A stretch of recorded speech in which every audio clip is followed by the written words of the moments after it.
Keep yourself in the loop of everything football on the Golden State Media Concepts Football Podcast. The latest news on and off the field, be it college football, Big Ten, SEC, Big 12, Pac-12, ACC to the NFL. We've got you covered.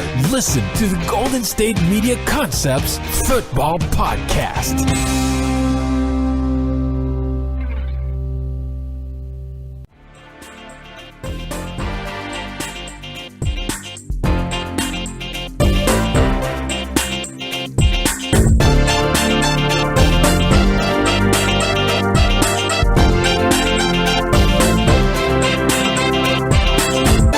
All right, and welcome to the GSMC Football Podcast. This episode is brought to you by the GSMC Podcast Network.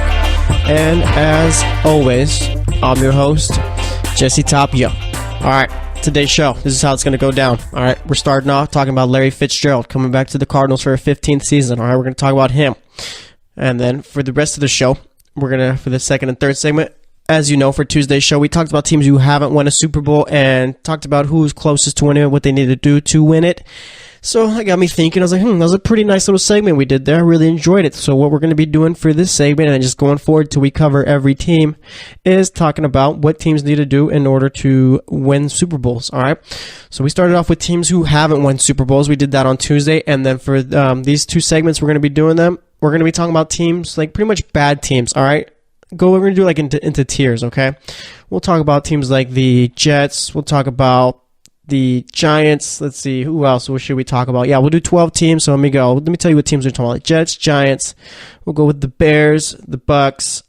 Let's see, how many teams is that? 4 already? Yeah, I think that's 4. All right, we'll go with the Bears, Bucks. We'll go...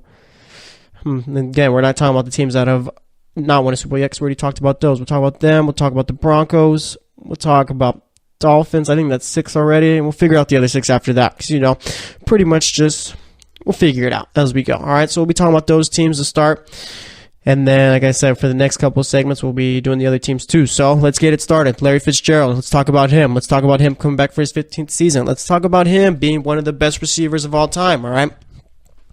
Let's talk about the fact that Larry Fitzgerald, for some reason, just hasn't been one of those receivers that are talked about in the same conversation as like best of all time, not in that Randy Moss, Terrell Owens, Jerry Rice conversation there. He's not even in the conversation with guys like Antonio Brown, DeAndre Hopkins, Julio Jones. All right, dude's been pretty undervalued, I think, for most of his career, and I think maybe that has to do with the fact that Larry Fitzgerald has just been so consistent, all right?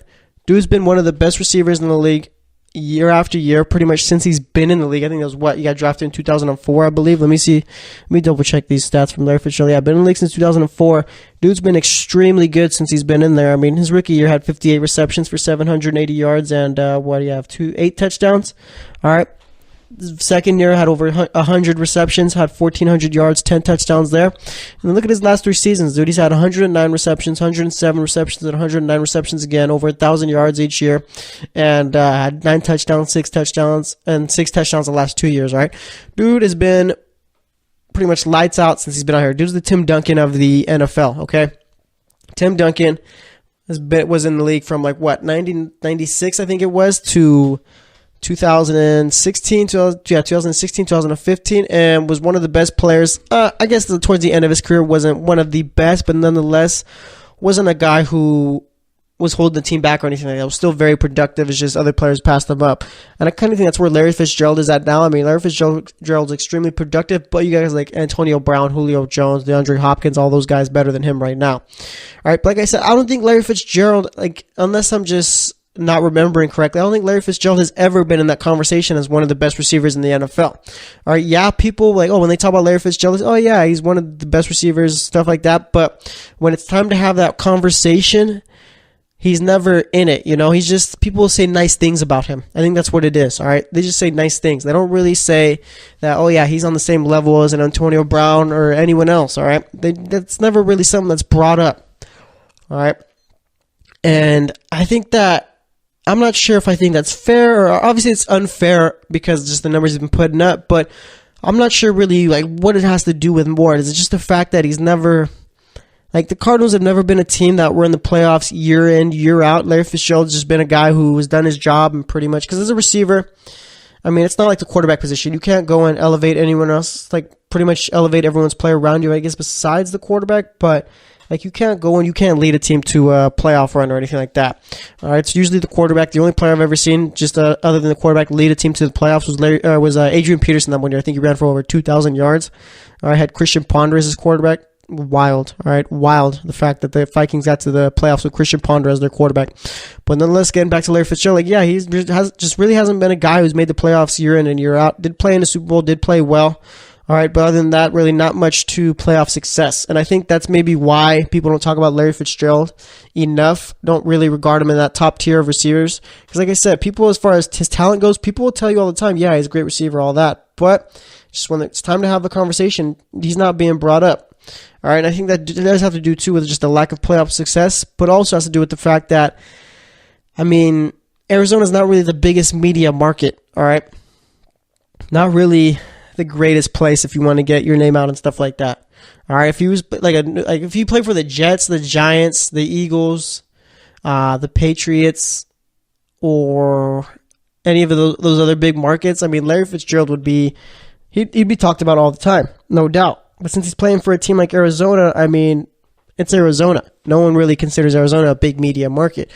So I guess it's kind of like just a downside to Larry Fitzgerald's career. I mean, like I said, the dude's been so consistent year after year, and just, I don't know, the dude does not get enough respect. So, I mean, as far as him coming back, I remember that he did say that, at least I'm pretty sure it was him that said that he would only come back if he liked the situation that he was coming back into, and like pretty much they had their whole quarterback situation fixed up and pretty much knew what they were going to do. And obviously he's coming back before they even signed a quarterback or drafted one, so that kind of makes you think, or at least that makes me think, that Cardinals already know what they're doing. They already have a plan in place, and pretty much Larry Fitzgerald knows what it is, all right? I'm not sure if it's try and sign a guy like Kirk Cousins or take a guy in the draft. Taking a guy in the draft, the Cardinals would have to draft someone like in the second or third round. I don't think that with the pick they have right now, I think it's like the 14th, 15th pick, somewhere around there in the mid-teens. I don't think there's too many great quarterbacks that slip to them, all right? I think you're going to have Sam Darnold, Josh Allen, and Josh Rosen get drafted in the top 10. That's already 3. Then I think Baker Mayfield's going to go to a team like Miami at 11. So that's already 4 quarterbacks. All you have left is Mason Rudolph, Lamar Jackson, and a couple of mid-round type of quarterbacks left, all right? I think Rudolph, you could get away. I think you could get away with trading back in the first round and taking Rudolph later on, getting some picks. And as far as Lamar Jackson goes, I don't think that's a real good fit for Arizona there, all right? But there is a quarterback who will be a free agent this year. All right, it's going to be A.J. McCarron. He won his little grievance hearing against the Cincinnati Bengals, so he will be a free agent. I think Cincinnati's got to pay him some part of his contract from 2014 where they had him on the non-football injury list, I think it was.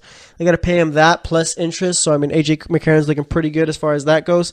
So, A.J. McCarron's going to be a free agent quarterback. That could be a fit for the Cardinals there, okay?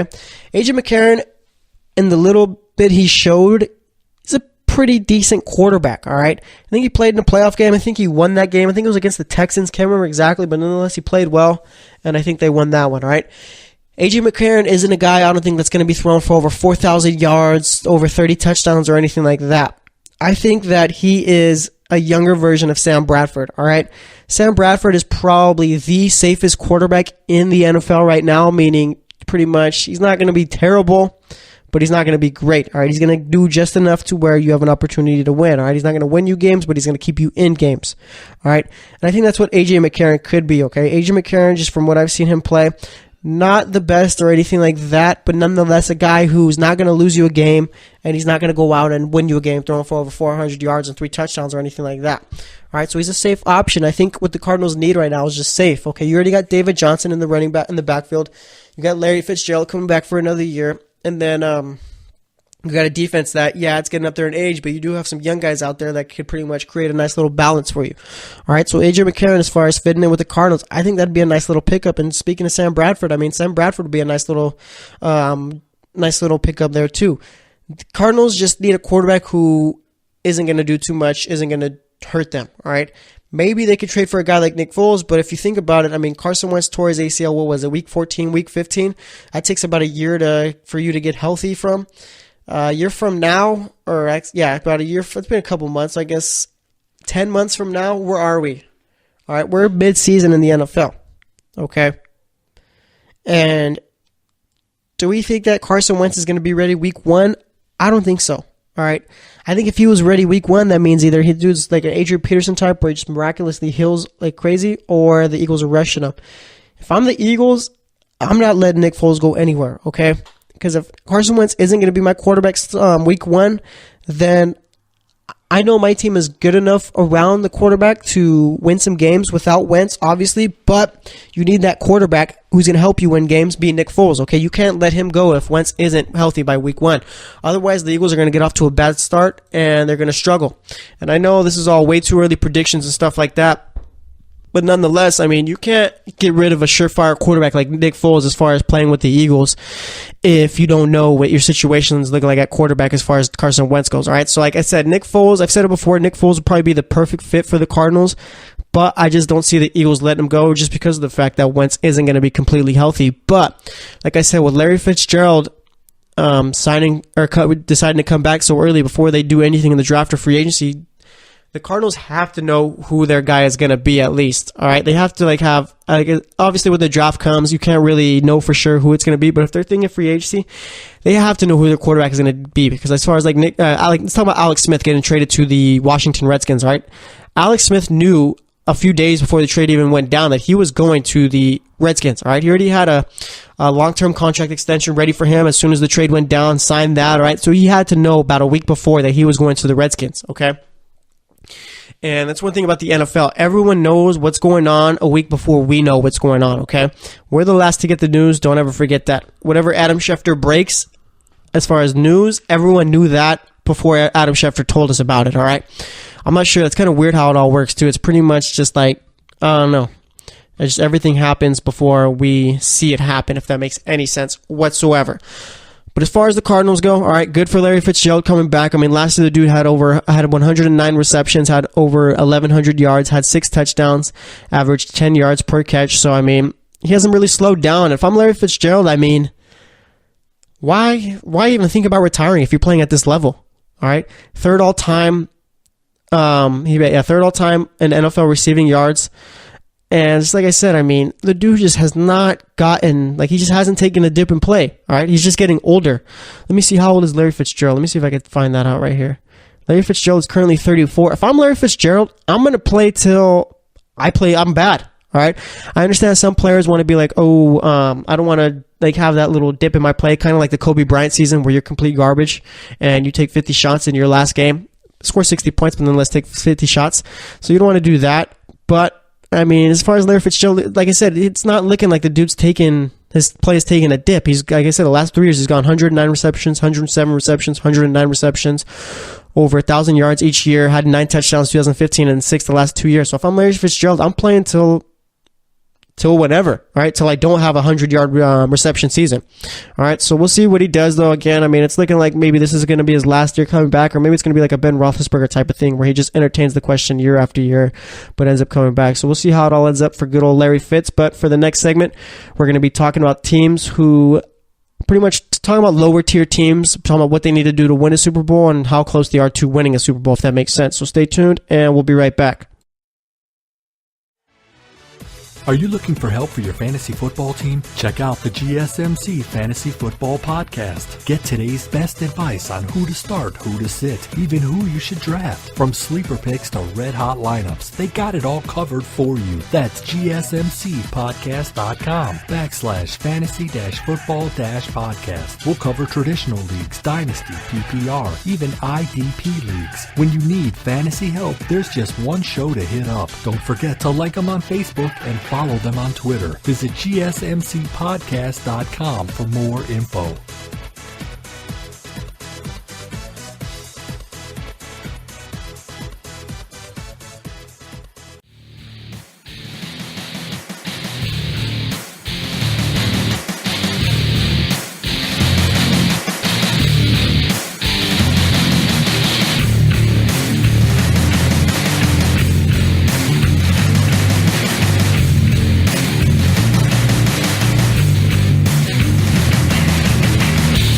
All right, and welcome back to the GSMC Football Podcast. In that first segment, we talked a lot about Larry Fitzgerald, talked a bit about what the Cardinals could do at quarterback, what their plans could be, and pretty much talked about some of the options that they could go after, all right? So we talked about that. Also talked about how Larry Fitzgerald really hasn't got his respect that he's deserved, all right? Dude is one of the best receivers of all time, but we just don't talk enough about it, all right? I'm not sure if it's because he doesn't play in a big media market team or anything like that, or if he just doesn't have too much playoff success, but nonetheless, we need to talk about Larry Fitzgerald more, all right? So we spent a whole segment talking about him, but nonetheless, for this segment and the next, we're going to be talking about 12 teams. All right, I picked 12 teams that I decided to talk about. We're going to talk about each team. We'll do 6 in this segment, 6 in the next. And we're going to talk about what those teams need to do to get to a Super Bowl and how close they are, or what they need to do to win a Super Bowl and how close they are to winning one, all right? Just how we did on Tuesday, talking about the teams who haven't won a Super Bowl yet. We'll do that, talk about 6 teams for each segment, and then rank the chances, all right? Rank whichever team is closest each segment, and then after we're done with the third segment, we'll rank them all as whole as far as 12 teams go. All right, so we'll be doing that. So for the 12 teams, let me give you a bit of a rundown. We're going to be talking about the Giants, the Bears, the Buccaneers, the 49ers, the Jets, the Broncos. Then that'll be this segment right here. Then for the second segment, we'll be talking about the Raiders, the Redskins, the Dolphins, the Ravens, the Colts, and then the Seattle Seahawks. All right, so after today, that'll be 24 teams we've talked about, and then next Tuesday's show, we'll talk about the remaining 8 teams, talk about what they need to do, or how close they are also to winning a Super Bowl.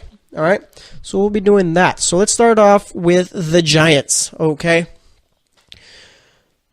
In the new millennium, all right, they've won 2 Super Bowls with good old Eli Manning, okay?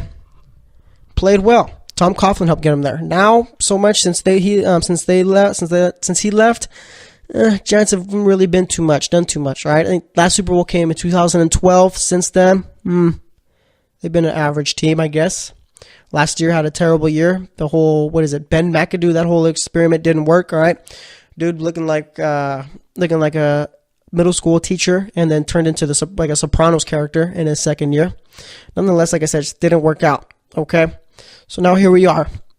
The Giants don't have a bad team.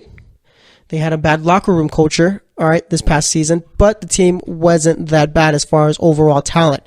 They hire Pat Shurmur. They hire Arizona's old defensive coordinator, all right, and they hired Mike Shula to be the offensive coordinator, all right. I don't really know too much about Mike Shula besides the fact that I think he's Don Shula's kid, all right. So that's pretty much all I need to know about him. But nonetheless, when it was announced that the Giants would be hiring him as the offensive coordinator, it was looking like Carolina Panther fans were just partying, having the time of their life because Mike Shula was gone. All right.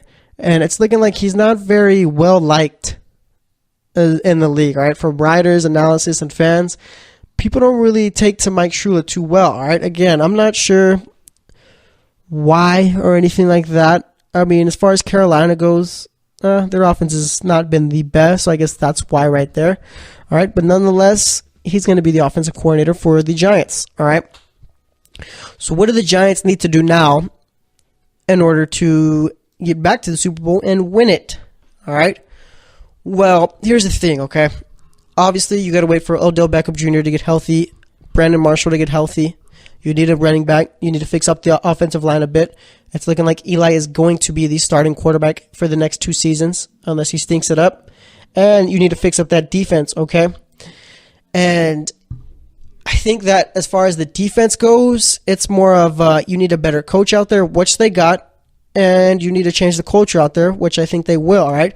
You got to get guys like Eli Apple out of there, or at least let them know that, hey, the world doesn't revolve around you. Get in line, do your job. If not, we'll cut you, and that'll be it. Because no one wants to hire guys who are locker room problems, unless you're an all-world talent like Terrell Owens, okay?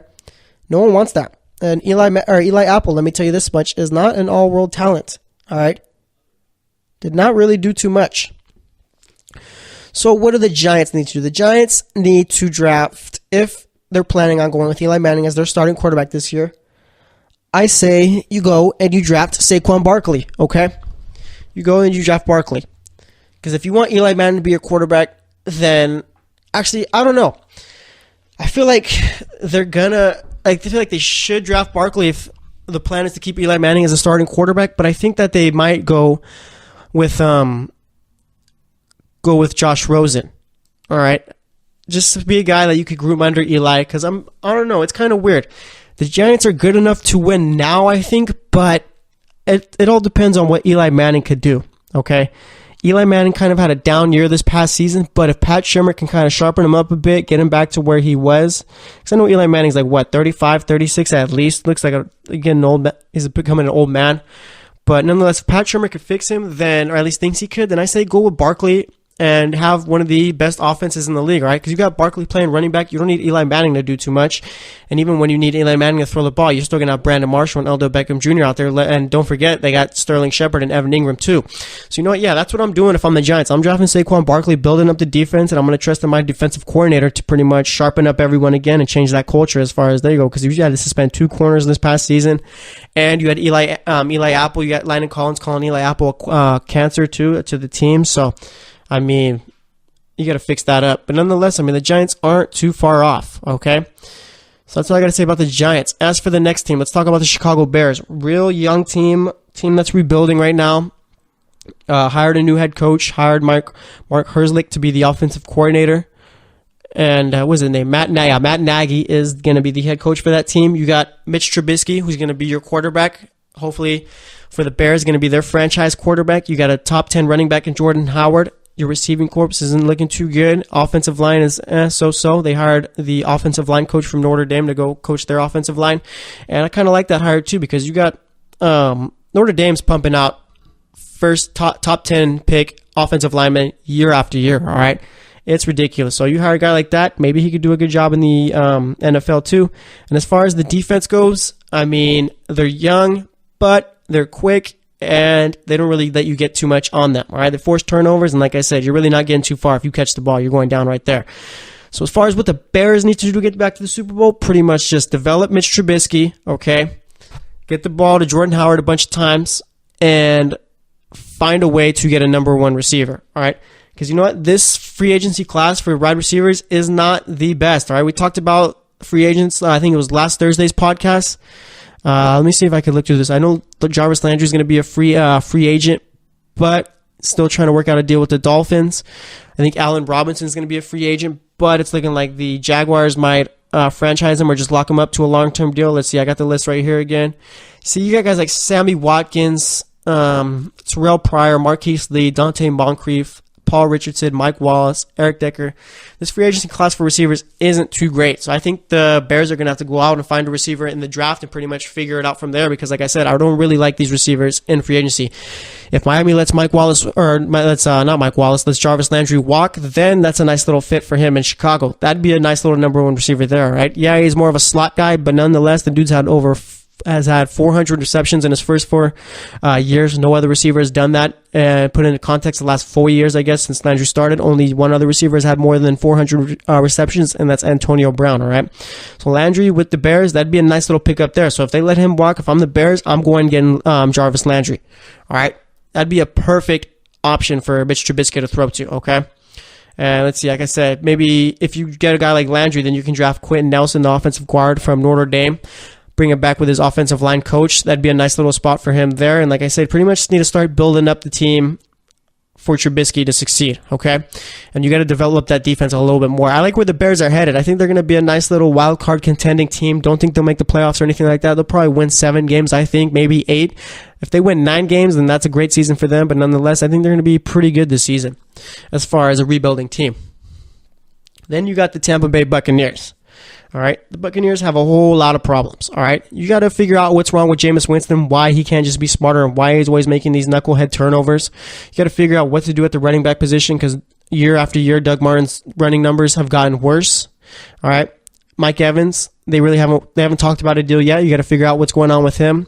Hope Deshaun Jackson plays well next season. You got to fix up the defense also. All right, secondary was terrible. You got to fix up the D-line a bit too. So I mean, the Bucs have a whole lot to do, and it all starts with Jameis Winston, all right? Because if Jameis Winston plays well and pretty much takes that next step from being a good quarterback to being a great quarterback, then that's going to mask a lot of the problems that they have right now. So, I mean, as far as the Bucs go and making the Super Bowl, they got a lot they got to fix. I mean, I don't know. The Bucks, they got to figure out if they even like their coach, all right? They re-signed, they brought him back for another year.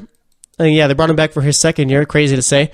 But nonetheless, I mean, if the Bucks don't really do too much this season, don't make the playoffs, then I'm sure they're going to fire him. That's going to set him back a little bit more too. So as far as the Bucks and their Super Bowl chances in the near future, it's not looking too good, all right? Then let's go with the New York Jets, okay? The Jets in the Super Bowl really hasn't been... The Jets are like the New York Knicks, all right? Perfect comparison right there. The Jets are the New York Knicks. So much hype around them year after year. Haven't won a Super Bowl since way back when. All right, and just pretty much are only hyped up because of the media out there. All right, the Jets are regarded as one of those teams who, if they're good, it's good for football. I don't know. I think football's done pretty well without the Jets, all right? Talking about the Knicks, I can't stand the Knicks because everyone talks about them like, oh, they're this big team, like they're on the same level as the Celtics and Lakers, and they don't even come close to it, all right? Let me tell you. And the same thing with the Jets, like regarded as like up there with all those other top NFL franchises, and they're not. They're just another team in the NFL. But nonetheless, for them getting back to the Super Bowl and winning one, they need to get a quarterback first and foremost. All right, I'm not sure if that's Kirk Cousins or you draft a guy this year, but nonetheless, I mean, they need a quarterback to start. All right, then you need a running back. You also need to fix up the receiving corps a bit. I know Robbie Anderson was nice this season, but he's probably going to be suspended for the first 4 games of the season. Plus, I think you're going to need a number two receiver to pair with him. All right, defense is young. They played well. But other than that, I mean, they just got to fix up the offense, all right? They got to hit on all these pickups for the offense. You got to hit on the quarterback, you got to hit on the running back, and you got to hit on the receiver, all right? The Jets, I mean, they're a team, if they do well as far as rebuilding this year, they're a team that could be a playoff team in the next 5 years, I think, all right? If you make the playoffs, anything could happen. So as far as the Jets' chances, they're looking pretty nice, all right? As far as not winning the Super Bowl this year or next year or anything like that, but as far as the 6 teams I've listed, they probably have better odds than... I don't know, actually, because I take the Giants over the Jets right now.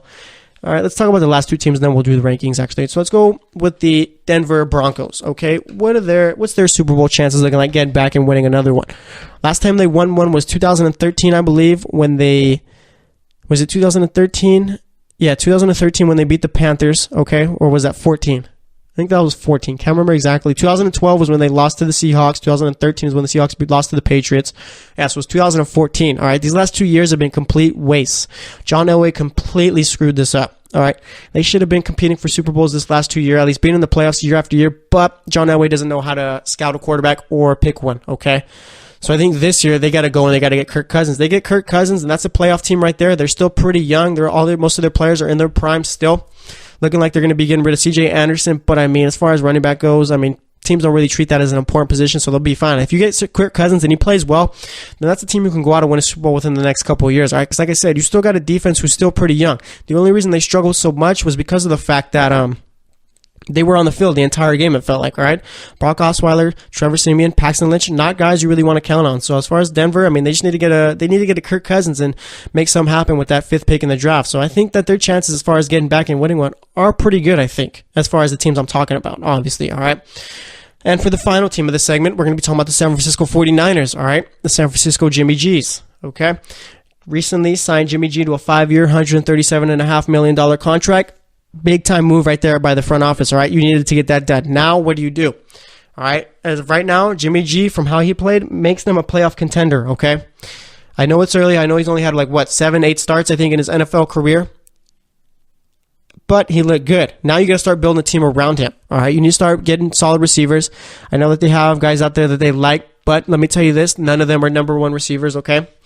And they need to figure out what they're going to do at the running back position. Do you go with Carlos Hyde, or do you try and hope a guy like Saquon Barkley falls to your lap with the 9th or 10th pick, whichever one it may be, all right?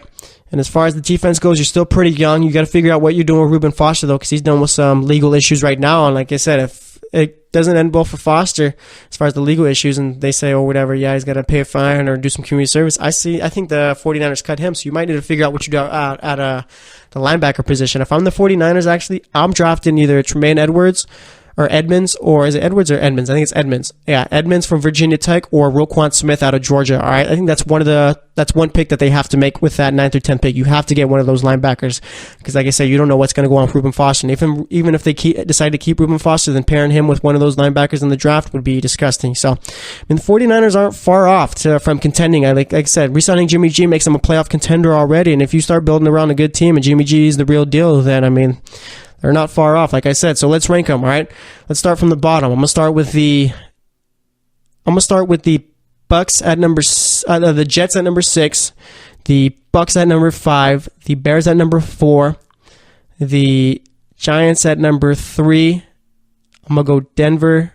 I'm gonna go San Francisco at number 2. And then Denver at number 1, all right? Because like I said, if Denver gets Kirk Cousins, that's all they've needed in the last couple of years, just a quarterback that's competent, all right?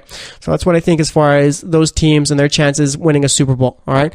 For the next segment, like I said, we're going to talk about the Oakland Raiders, the Washington Redskins, the Miami Dolphins, the Baltimore Ravens, the Colts, and the Seahawks. So stay tuned, and we'll be right back. Check out the show that's built on the MMA. From the UFC to extreme cage fighting, they got the fights covered. Check out the GSMC MMA podcast. Get the latest news on past or upcoming fights. Join us as we talk to and about some of the biggest names in the MMA, past, present, and future. When it's the fight game, there's just one show to check out. GSMCpodcast.com/MMA-podcast. Don't forget to like them on Facebook and follow them on Twitter. Visit GSMCpodcast.com for more info.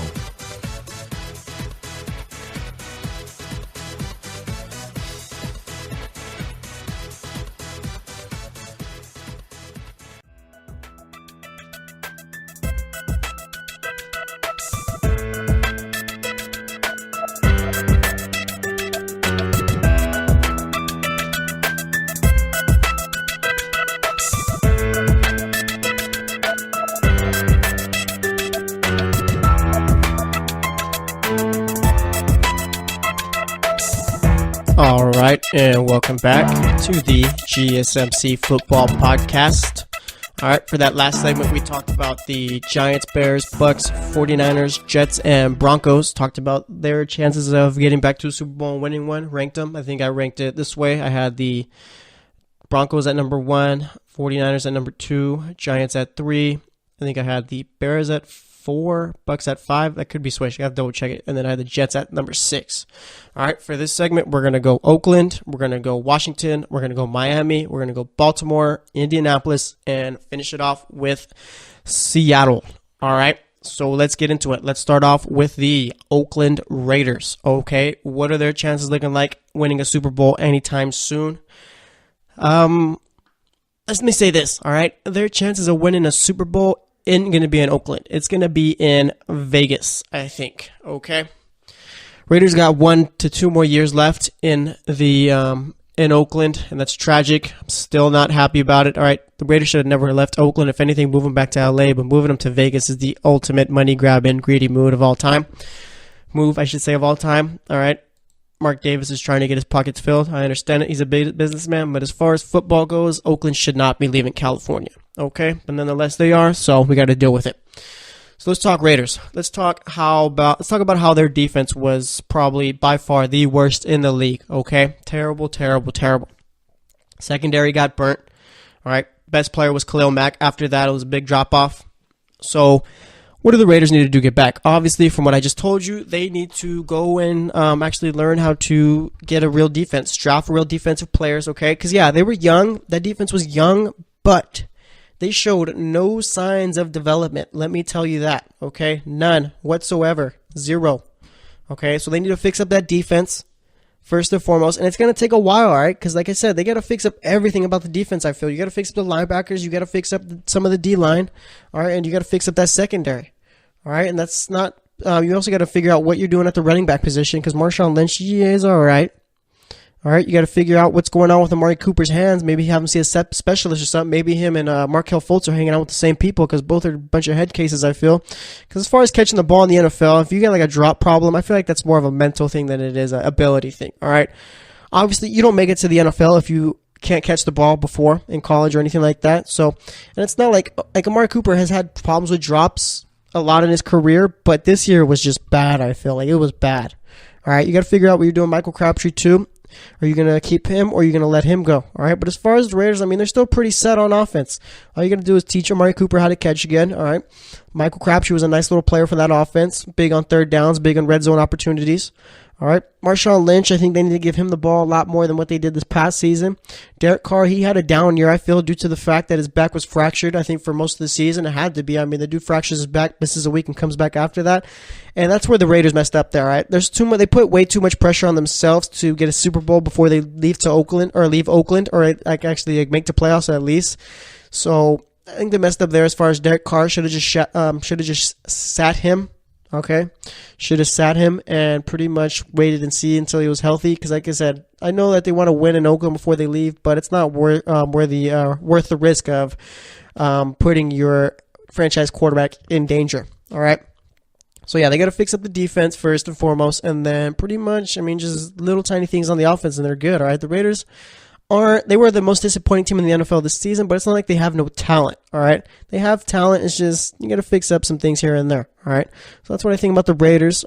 As far as them winning the Super Bowl in the next 5 years, I mean, with John Gruden, it's possible, all right? If John Gruden figures out a way to fix up that defense, I mean, he did have a good defense in Tampa Bay. Some people say those were Tony Dungy's players, but nonetheless, it doesn't matter. He won the Super Bowl, and that was one of the best defenses of all time, all right?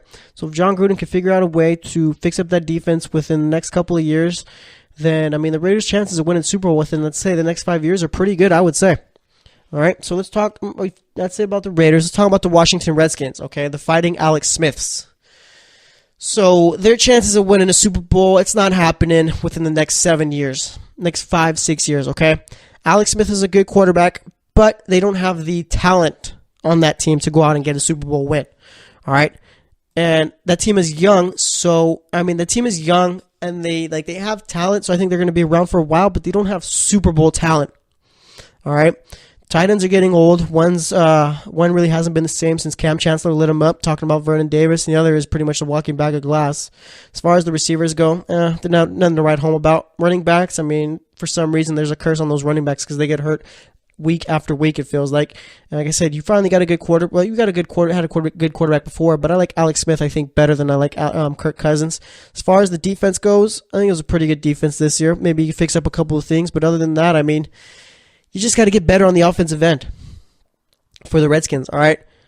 And I think that, I don't know, I feel like the Redskins fans and riders, stuff like that, are kind of getting tired of Jay Gruden. So maybe it's like as far as them going to a Super Bowl, it starts once they got to start fresh. All right, that's what I'm saying. They got to start fresh. All right, with this current regime, they're not winning a Super Bowl. With this current team, they're not winning a Super Bowl anytime soon. All right, they won't be competing for anything like that until they go through a full rebuild, which will take a few years. All right, so I say under 8 years for the Redskins to win a Super Bowl. I'm taking the over. Okay, so I mean the Redskins still got a whole lot they need to work on before they think about it. All right, let's talk about the next team, the good old Miami Dolphins. All right, team hasn't won a Super Bowl since '73. All right, Dan Marino lost a bunch of them. So what are their chances looking like now? All right, let's look at the team. Defense, secondary is pretty young. Xavier Howard had, I guess you could say, a breakout year. Looked good. Had 2 picks against Brady, also 2 picks against the Broncos. Cordrea Tankersley he was a rookie, all right, so he looked good from time to time. And then you got Tony Lippett, who tore his ACL in training camp, but before that was looking like a starting corner on that team, so it's going to be nice getting him back.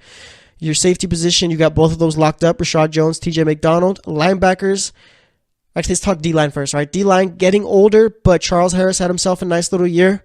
All right, you got Ndamukong Suh still. Jordan Phillips looked like he was getting better. You got David Godchaux too. Cameron Wake is getting older, so eventually you're going to have to worry about that. But he did have double-digit sack totals this year too, I think. And then you got Andre Branch, who you got locked up, all right? So their biggest problem on the defense has been at the linebacker position. All right, it's been probably their biggest problem for what? The last 5 years? 5 to 7 years? All right? They drafted Raekwon McMillan in the second round last year. Tore his ACL on a special teams playing for the first preseason game, I think it was. Looking to come back this year. Probably going to become the starter if he's healthy. All right. So let's see. You got Kiko Alonso. You still got Lawrence Timmons. And you got Raekwon McMillan. All right. There's a possibility in the draft that they go for a guy like Roquan Smith or Tremaine Edmonds or Edwards. I think it's Edmonds, all right, from Virginia Tech. But I'm not sure if those guys are slipping behind the 49ers or the Raiders. Okay? I think if the 49ers feel they need to go towards the secondary, then that's where you end up getting a guy there. But either way, I feel like if I'm Miami, it's pretty much Roquan Smith or bust. I do like Edmonds, but I just think that Smith is that game-changing player on the defense. All right, you bring him in, then boom, he's pretty much gonna help fix it, like mask a lot of the problems you have. All right, as far as the offensive end goes, right now their only two receivers on the roster are Devontae Parker and Kenny Stills. All right, as far as the top two, you still got guys like Leonte Carroo, Jakeem Grant. Jakeem Grant's a bit of a wild card X factor right there. All right, was lined up more on the outside and did well, but they're still trying to work out a deal with Jarvis Landry, and I think that Miami needs to pull out the pocketbooks and give him $13 to $14 million a year. All right, you don't pay a guy what you think he's worth. You pay him what the market says he's worth. All right, Demaryius Thomas, T.Y. Hilton. T.Y. Hilton's getting 13 mil. Demaryius Thomas is getting 14. Jarvis Landry had better stats than both of those guys this season. You got to pay him 13 to 14 million because if you don't, someone else is, and he's going to go play well at someone else's team. All right, team like Chicago, they're not afraid to go and give him like 14 million. All right, they need receivers badly. So if I'm Miami, I mean, you want to go ahead and see, go ahead, go look. You're not going to get that kind of money. They're going to be so wrong. All right, so you got to worry about that. At running back position, you got Kenyon Drake, probably going to end up drafting a guy in the mid-rounds in this draft too. As far as the offensive line goes, Larry Tunsil had a bit of a bad year playing left tackle. Going to kind of, like every second-year player usually takes a step back, but eventually it's his third year is where you look. As far as the rest of our offensive line, Juwan James got hurt, so you got to worry about him a bit coming back. You got to figure out what's going on at the guard position too, and eventually you're going to have to find Mike Pouncey's replacement. So as far as them getting back to the Super Bowl, I mean, it all really depends on the quarterback position. All right. Ryan Tannehill is the ultimate, this is his year. He's going to break out. He's that player. All right. Looked like it was going to be this year. Then he fully tears his ACL in training camp. Miami's got to figure out what to do at the quarterback position. All right. They're only going to go as far as that takes them. I think that honestly, they're either going to go, if Roquan Smith isn't there, then they're going to go Baker Mayfield at number 11. All right. The Riders and all that are pushing the Baker Mayfield train. If Miami gets Mayfield, maybe you can have him sit behind Tannehill for a year or two and then eventually throw him out there. But nonetheless, Miami's chances winning the Super Bowl depends on the quarterback position. All right. You got a pretty solid team around. But nonetheless, I mean, look what happened with them the year before. They went 10-6. Then this year they go throw Jay Cutler out there, one of the worst offenses in the league. So pretty much they'll go as far as the quarterback takes them. As for the Baltimore Ravens, a team who's kind of on the downfall, it's looking like. All right, talked about before how I'm not sure if John Harbaugh is going to be back with the Ravens after this year if they miss out in the playoffs. And you know what? I think just like the Redskins, the Ravens' chances of going back to a Super Bowl and winning one aren't going to happen until they do full-on rebuild. Joe Flacco has gotten worse since the Super Bowl. And when I say worst, he's gotten like really bad. Okay, hasn't done well. Running back position is all right. Haven't had solid receivers in I don't know how long. Defense plays well, but nonetheless, I think that it's the beginning of the end for this Ravens team. So if I had to say over under 6 years for them winning a Super Bowl, I'm taking the over there. All right. So, I mean, that's really all you got to say about the Ravens. There's not much to say about them as far as getting there. They need to either do well in this draft and pretty much hide Joe Flacco's inefficiencies, or they just got to do a full-on rebuild in order to get back. Then you got the Indianapolis Colts. Hired their new head coach, Frank Reich. All right. Their chances of winning a Super Bowl depend on a certain quarterback's shoulder, okay? Andrew Luck comes back and his shoulder still isn't healthy or whatever, and Andrew Luck just isn't the same quarterback, then their chances of making it to a Super Bowl are pretty dim. All right, if I'm the Colts and I think that Andrew Luck is going to be healthy by week 1, I'm drafting Saquon Barkley. That could make them a playoff team. All right, let's not forget the kind of quarterback Andrew Luck was when he was healthy. All right, top 5 for sure, got him to an AFC championship with guys like me out there. All right, you still got T.Y. Hilton, and you got to fix up the defense, but I think you could do that in the draft. So as far as the Colts getting back there, I mean, it all depends on Andrew Luck. If he gets back, then they have nice little chances of making the playoffs. And like I said, Andrew Luck's the top 5 quarterback when he's out there, so we'll see about them. And then for the final team, the Seattle Seahawks. They're a good team. All right, you got Russell Wilson, top 7 quarterback, I'd say. All right, you've already won a Super Bowl before. You've been to 2 in the last, 5 years? You got to fix up the running back position. You got to fix up the offensive line, and you got to little oil changes on the defense, all right? Pick up little pieces and pretty much keep it going. The team's getting old, so you got to bring in those young guys to eventually take over. All right, the Seahawks aren't really far off. Barely missed the playoffs this year, but I still think their Super Bowl window is pretty open. So, I mean, as far as them winning it within the next 4 years, I think their chances are pretty good.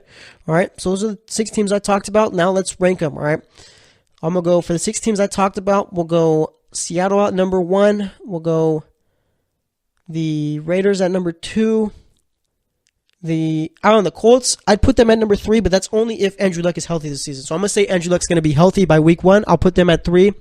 Then I'll put a team like Miami at number 4, Baltimore at 5, and then Washington at 6. All right, if I had to rank all 12 teams, it'd go like this. Let me start from the bottom here.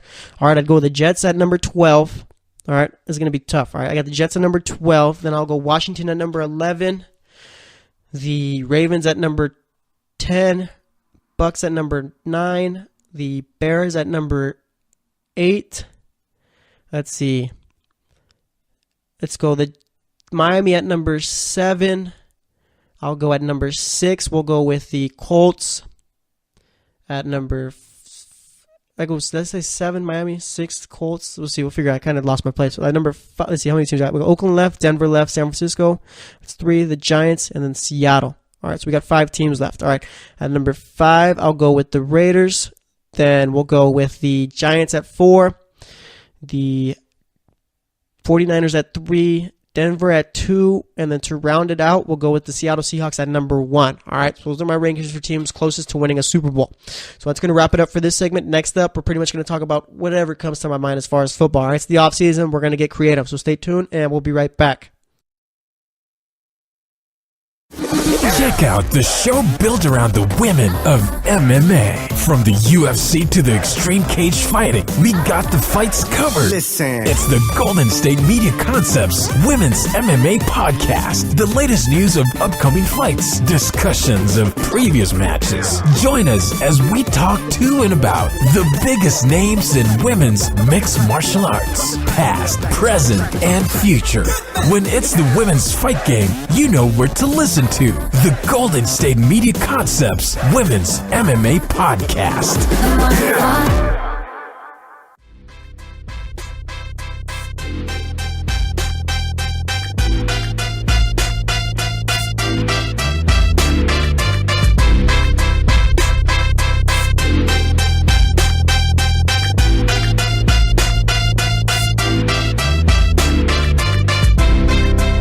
All right, and welcome back to the GSMC Football Podcast. So far in today's show, we talked about Larry Fitzgerald coming back to the Cardinals. All right, started the first segment talking about that. Larry Fitz deserves it. Guy doesn't really get enough credit. All right, and then for the second and third segment, we talked about the Giants, Bears, Bucks, 49ers, Jets, Broncos, Raiders, Redskins, Dolphins, Ravens, Colts, and Seahawks as far as what their chances are of getting back to a Super Bowl. All right, on next Tuesday's show, we'll talk about the remaining 8 teams that are left. All right, we'll talk about the good teams. Okay, so we'll be doing that. But that's how the show has gone so far. For this one, as you know, it's always just the whatever comes to Jesse Toppy's mind about football segment or any other random news going on out there. All right, so that's the offseason. Not too much news going on, but we're going to make it work because that's what we do, all right? So the NFL named 5 finalists to host the draft in 2019 or 2020, all right? It's Cleveland/Canton, Tennessee, Kansas City, Denver, and Vegas, all right? Those are the 5 finalists. You can't host the draft 2 years in a row, so 2 teams will be picked out of those 5. Let me tell you already who's going to get 1. It's going to be Vegas, all right? Sorry, Raider fans, but Vegas is going to be hosting a draft, all right? Not Oakland anytime soon, or ever, I guess you could say now. So, yeah, one of those years is going to... Actually, you know what? Whatever year the Raiders go to Vegas is going to be the year that Vegas hosts the draft, all right? Whether it's 2019 or 2020. The Raiders could leave after this year, or they could wait another year, I think, and leave in 2020. So, Vegas is going to get one of those spots. Then it's down to Cleveland, Tennessee, Kansas City, and Denver. I say give it to Cleveland, all right? Giving the draft to the city of Cleveland is like having a team play the Super Bowl in their home stadium, all right? So what I'm getting at is like the draft is pretty much like Cleveland's Super Bowl year after year, all right? Usually they're the home team. So I say, you know what? give them the draft, all right? Have Cleveland have their Super Bowl, meaning the draft, in their home city. I mean, it'd probably mean a lot to that team, all right? And you know what? It kind of stinks because Cleveland isn't going to be a team that is picking number one year after year after this season, I think. All right, I think they're going to do some smart things, all right? They've hired a lot of good, smart front office guys in the this year, all right? All they need is a quarterback. Defense is looking good. They hired Todd Haley to be their offensive coordinator. I really like that hire there. So I think the years of Browns' misery is over, all right? But if they could give us one more year of misery so we could see them draft number one in their home city, would be an all-timer right there, all right? But as far as the draft goes, like I said, it's probably, if I had to make a true, real pick, I doubt it's going to be Kansas City. Kansas City doesn't really seem, it's going to be, I don't know, it's kind of weird, all right? I say it's going to be Vegas. I got to go Vegas and Cleveland, actually. Yeah, I think it's going to be those two cities for 2019 and 2020, all right? Vegas for sure, though. If I had to put money on it, I would. But I'm only worth about $20 now, so yeah. Let's see, anything else going on in the world of football? Like I said, A.J. McCarron's going to become a free agent. Going to be interesting to see where he ends up. All right, like I said, he could end up with the Browns, could end up with the Cardinals. I think that he's going to be a nice little Sam Bradford 2.0 type of guy. All right, not sure really he's going to be throwing 4,000 yards or anything like that, but he's going to be a safe little quarterback. And just imagine, dude, all this, becomes a free agent, goes to start, and he just stinks it up. All right, then also we have an end of an era. Okay. We have the Raiders cutting ties with Sebastian Janikowski. All right. The ultimate Raider, team MVP for what seemed like, 10 years in a row before they got Derek Carr.